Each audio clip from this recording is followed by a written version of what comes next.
Coming up next on The Jeff Crilley Show, what is a business therapist and how do you know if you need one?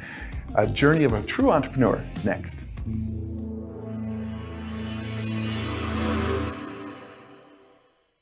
Many are predicting that the worst is yet to come, which is unfortunate, said one person here. Until now, they've enjoyed the reputation of being the nation's icebox. Watched a burglar in his home this morning by webcam. As a journalist of over 25 years, stories are what make my world turn. Reporting live from the Dallas newsroom tonight, Jeff Crilley, Fox 4 News. But in 2008, I took the jump from my familiar life and started a PR firm from my home. We're talking about anyone with a camcorder like the one I'm using becomes a television network. We started slowly growing the company, and we now have over 100 clients, and we've branched into the world of live digital broadcasting. I now own 8 different TV studios and have a huge team. And the stories that I now get to share are sometimes the most important of my life. Life has a funny way of coming around full circle. This is The Jeff Crilley Show. Well, on this show, if you've been watching for any length of time, you know I love to interview business coaches, business strategists. I've never interviewed a business therapist before, but my new best friend here, Brandon Powell, is a business therapist with the Business Therapy Firm. Thanks for coming on the show. Well, thank you so much for having me. I'm glad to be here today. Well, first of all, I want to congratulate you because you are on brand. I know you're a branding expert, and you show up dressed to the nines with the fedora. You're styling. So I'm glad you walked your talk. I appreciate it. I borrowed it from my closet. I have to give it back later. All right. So tell us your journey. How did you become a business therapist? Oh my goodness. I've been an entrepreneur for 16 years, but wait, there's no need to be impressed. I've bumped my head most of those years, learned a lot of hard lessons. Where it is today is not where it started. I had a chance to basically just start off doing T-shirts for churches, and fast forward, after trying to take and pull orders, I learned a little bit about design and then went back to school for it. And then throughout those years, I realized I like talking to people. I like listening to people and trying to serve people. And so the idea was first business consulting, and then it changed into business therapy because there's a side that was a priority of listening to the people that I'm talking to. And sure, we create marketing collateral, but the first thing is we want to get to know the person and get to know who you are and what you care about. Because if we create those marketing pieces before we understand your vision, we really haven't had a chance to maximize the relationship. And he's a prolific author. I wrote one book 20 years ago, almost killed me. You're on your 5th book. We're going to put up on the screen The Art of Business, Principles and Strategies for the Everyday Entrepreneur. Tell us about the book. So the book is throughout those years of me bumping my head and getting all those nice, wholesome lessons, I decided to kind of capsulize that. It's about 750 hours worth of intellectual property of in the field time with clients who taught me how to teach them.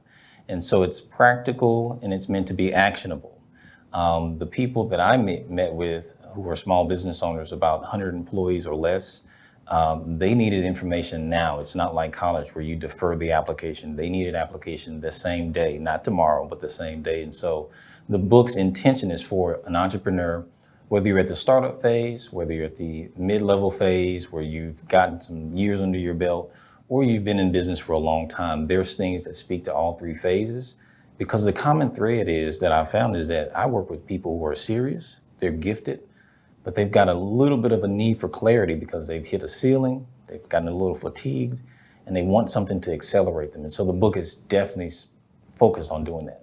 Yeah, and sometimes you're too close to your own business to see the shortcomings. We're going to put his website up on the screen and scroll down. I love it that you're a branding firm. You actually built this website yourself, so you're eating your own cooking.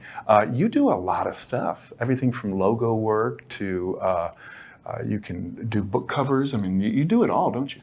Yeah, and with that being said, there's things that our company does, and I have a team, and so I'd be remiss not to acknowledge all the team members, the developers who mentor me, the technology people, all those nerds that I just say, hey, teach me, help me learn how we can serve our clients. And so on the surface, we're structured to make sure we serve any kind of marketing collateral need. But our front-facing service is, let us get to know who you are. Let's create that clarity, and then we'll create the collateral. But over 30 different products and services we're equipped to be able to provide. And I love it. You are a content machine. You're always coming out with amazing videos. Here's one now.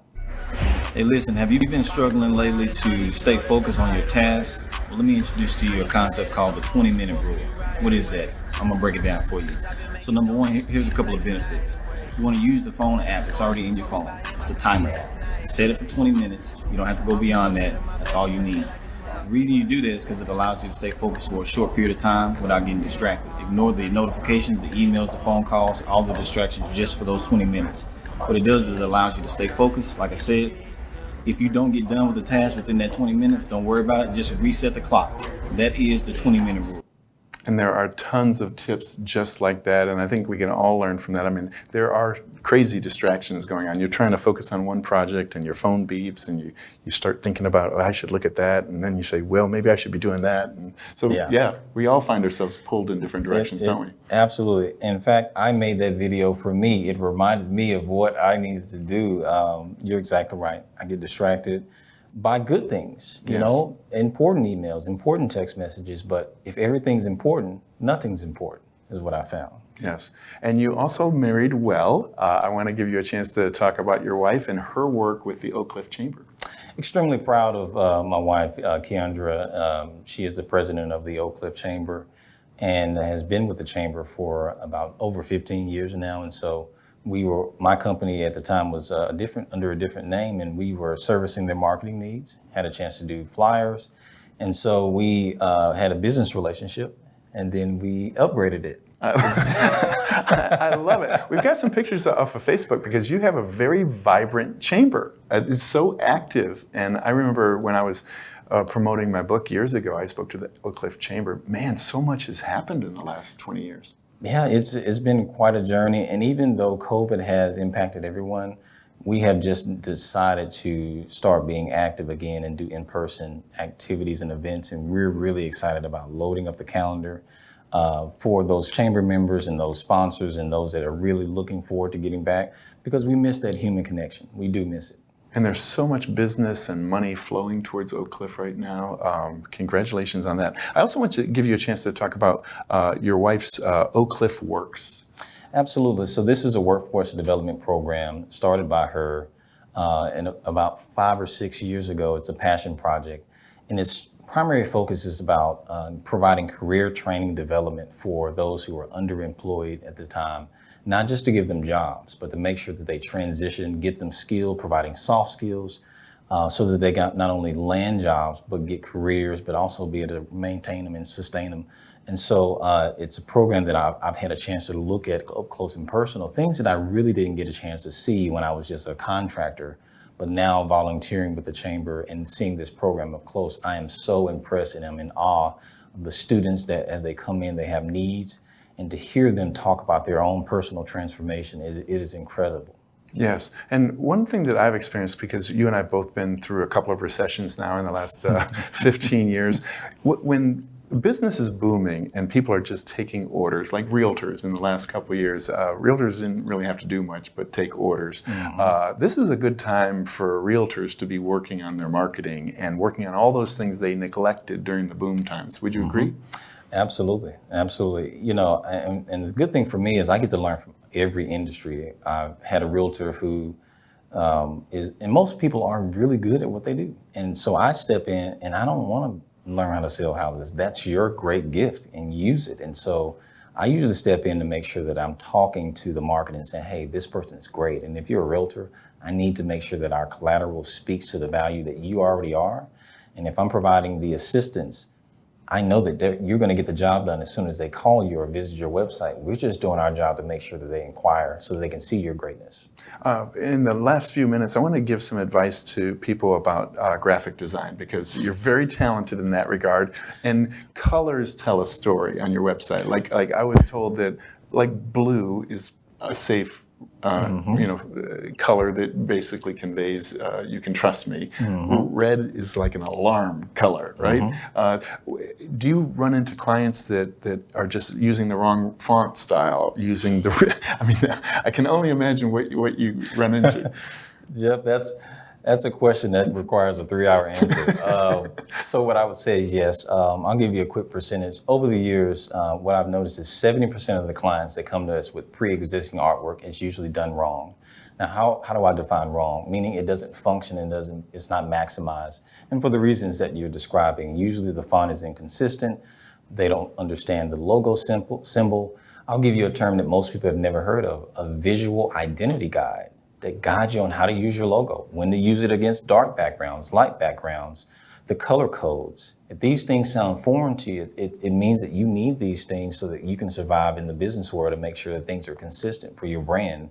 And so that is something that we take pride in. And so I usually in client sessions, I'll get to explain these things, and the clients they'll take out their material. And they'll say, well, what do you think about this? And it's because they want to know. Yeah. Because no one may have not told them before. Brandon, I can see why you're so talented and so popular, because a therapist has a way of saying to the client, your baby's not ugly, but if we put a bow in the hair and maybe some rouge, am I right? Yeah, well, there's a thing where I do need to get compensated, so I don't want to insult them.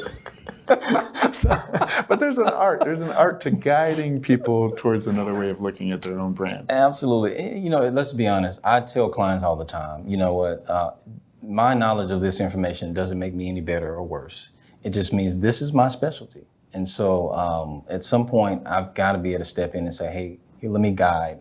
But that doesn't take anything away from their ability. If you're a mechanic, you will never see me compete with you to work on your car. I'm going to make sure that people love you because of your gift. I just want to display that better. Wow, you've been an amazing guest. You're going to have to come back, and I want to meet your wife at some point. We're going to end with the website, which is therapyfirm.com. The great Brandon Powell. Thanks for coming on the show. Thank you so much. That's it for now. We'll see you next time.